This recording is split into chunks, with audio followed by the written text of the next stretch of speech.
chairman of the New Cities Foundation. I'd like to invite John to speak about what he's seen in the world, explain his foundation and what you're doing around the world in terms of urbanization. Great, thanks. Thanks, Dave. Hello, everybody. Good morning. Great to be here. I'm going to sit down. Jet lag.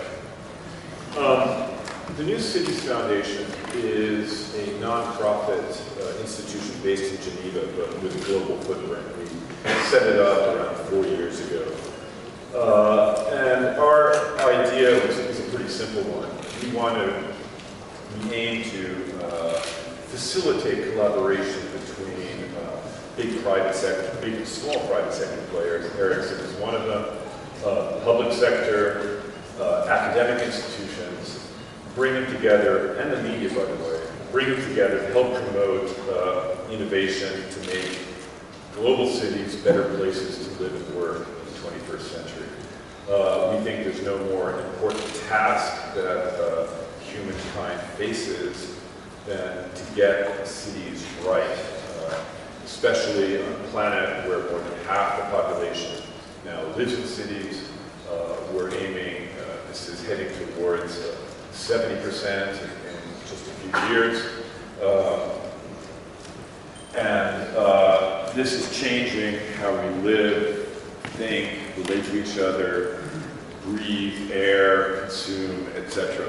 So I wanted to talk a little bit about how, which is actually the subject of this morning session, which is transforming society. I wanted to bring it back a little bit to talk about human beings and the importance of a people-centric approach to urbanization, and how ICT and information technology is giving us unprecedented tools to make cities better, to make human beings enjoy the city, be more efficient in a city, etc. Now, the Asia-Pacific region, as we heard a little bit, and we saw some startling statistics earlier on, is a great place to start, and it's such a critically important area for anybody interested in the subject of urban transformation. Cities have obviously a long history in Asia. If you look at Asian cultures going back millennia, whether it's Japan or China or India, Delhi, the great Chinese cities, Beijing goes back centuries. Here in Tokyo, Edo, which is an old historic center, and it's now really a vision of what I think the future is going to look like for many cities. Tokyo is an amazing place. Anybody who's remotely interested in cities has to love this place.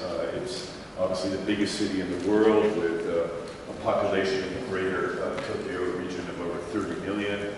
I think those coming from outside Japan have to understand that it's an economic powerhouse, that the GDP of Tokyo at about $1.5 trillion is bigger than most countries' GDPs. It's bigger than the entire GDP of Korea, which is just next door.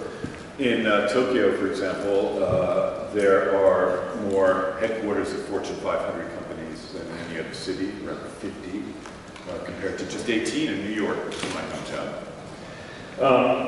By 2025, which is a little over 10 years, 6 of the world's largest mega cities will be in the Asia-Pacific region.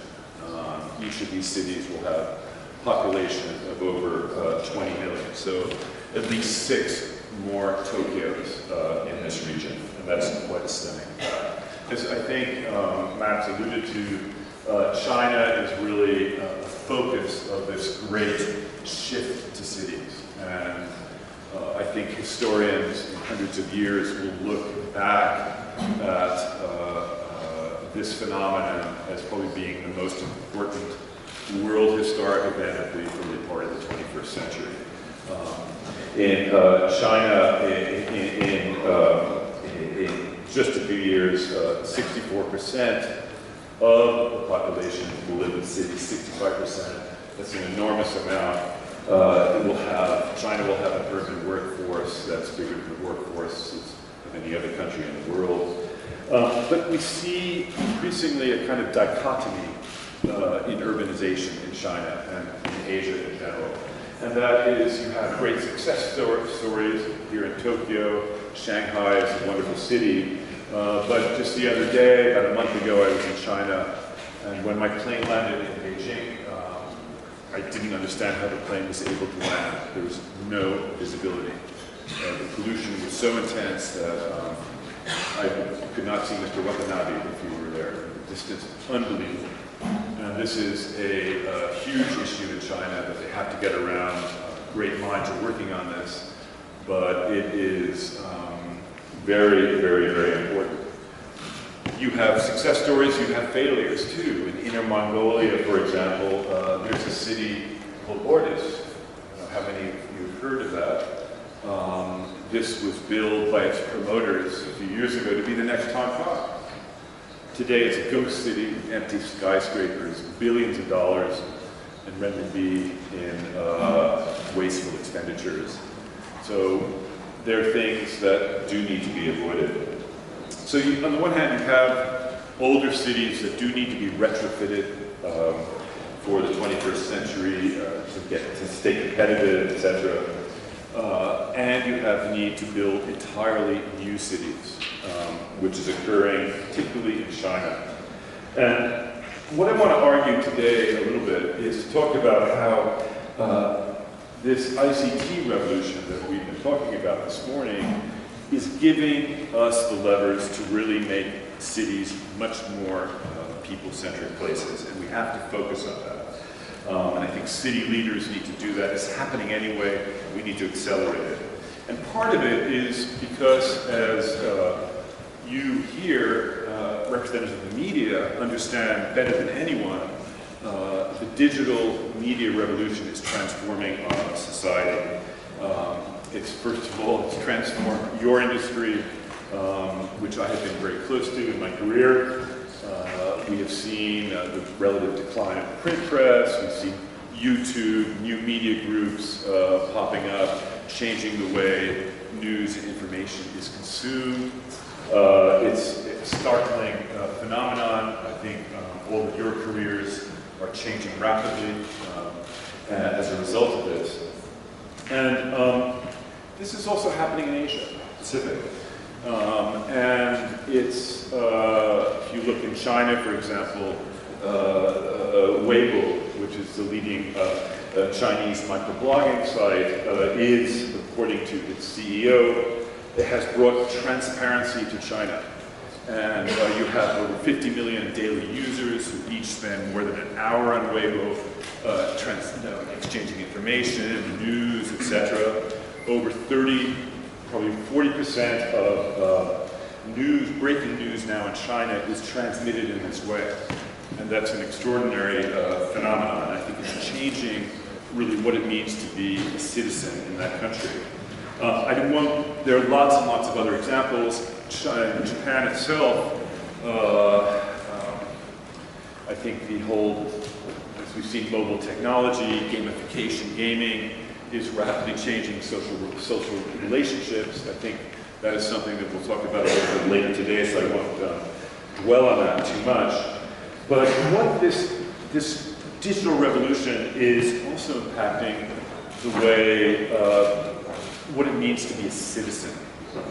And I think this was particularly brought home to a lot of people, to me also, last year and early this year, when we began to see how, in Turkey, for example, when the government, the Turkish government, wanted to transform an urban park in the center of Istanbul into a shopping mall, riots broke out all over Turkey, in Turkish cities.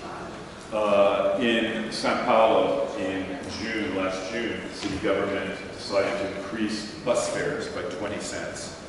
And we saw an amazing upswing, which continues to this day, in social activism, even violence, unfortunately, in Sao Paulo, in Rio, which is a great shot here in the center of Rio, of what I like to call the urban spring. And I kind of invented that word because that phrase coming off a little bit the Arab Spring, but it's a sign of how digital media technologies are being used by urban citizens to speak up and to be included. And I think that's very important, and it's leading, and it can lead to very positive change in the way cities are governed and the way cities are developing. And if you look at sort of the transformation of business and entrepreneurship, for example, by crowdsourcing, we are now seeing crowdsourcing for cities, and crowdsourcing, of course, I mean crowdfunding sites like Kickstarter or Upstart, that if you're starting a business, you use them to raise money. They can be very, very efficient. It's transforming that whole sector in the United States. We're seeing that now on a city level, and it's really, really interesting. And I recommend that you look at some of these things. And what it means is that people are collaboratively, with very advanced social networks that we all use, working together to make cities better. And this is something that really needs to be encouraged all over the world. If you look, for example, at one of the things that our foundation does in collaboration with Google is we have a global prize every year for the best urban app. It's called App My City. There are thousands of entrants every year. In Sao Paulo, where we had our big New City Summit earlier this year, 2 of the 3 App My City finalists were citizenship apps. And what I mean by that is these are apps that you have on your smartphone that give you the ability to tell your city government that, gee, there's a pothole there, or my school needs this or that. You collaborate with other citizens. Governance becomes not a top-down thing, but a two-way street. This is going to transform cities all around the world. We actually collaborated in a wonderful project with Ericsson, by the way, called Connected Commuting. And about 2 years ago, I traveled with my team to Stockholm and sat down with teams from Ericsson to look at how we might work on improving one of the most difficult and intractable problems that affect cities and economies in the world, and that is commuting. And this is a very relevant problem here in Tokyo. People spend hours commuting to and from work every day. In the United States alone, traffic jams and bottlenecks, etc., probably cost the American economy close to $100 billion a year. And that's a pretty big number. Apart from the fact that we get ticked off, we feel unhappy if we're spending hours to get to our work, etc. So we joined forces with Ericsson, the University of California at Berkeley, the city of San Jose, which is the center of Silicon Valley. In Silicon Valley, there's a very bad traffic congestion problem. And a couple of very innovative startups called Waze and Roadify, which I suspect some of you may be aware of. And the idea is we worked with an enormous amount of data that Waze and Roadify had assembled and looked at text sentiment, thanks to text sentiment analysis, a very sophisticated thing. We found out that commuters gain a lot by sharing information with each other, and we looked at ways we can improve that collaboration and sharing of information. And what we discovered is that by doing this, you can arrive at work a little earlier, you feel better when you arrive at work, and the overall result is pretty good. And this is an example of a project I think we can scale for other cities. So whether we're talking about a media group, or an advertising company, or a city government, it's really important to rethink our approach, make people at the center of it. And it's not about obligating people to use some of the services that we talked about earlier. This is a great opportunity for all of us to make our cities better. And I think the ideas are out there. we're making them happen. We'd be fools not to take advantage of the great tools that ICT offers us. And so that's sort of what we look at. We're getting together. I invite you all to come to Dallas, Texas, where next June we're having our next big New Cities Summit, which gathers around 1,000 of the leading movers and shakers and thinkers about urban issues from about 40 or 50 countries. And I hope to see you there. So thank you very much, and happy to answer any questions. Bye-bye.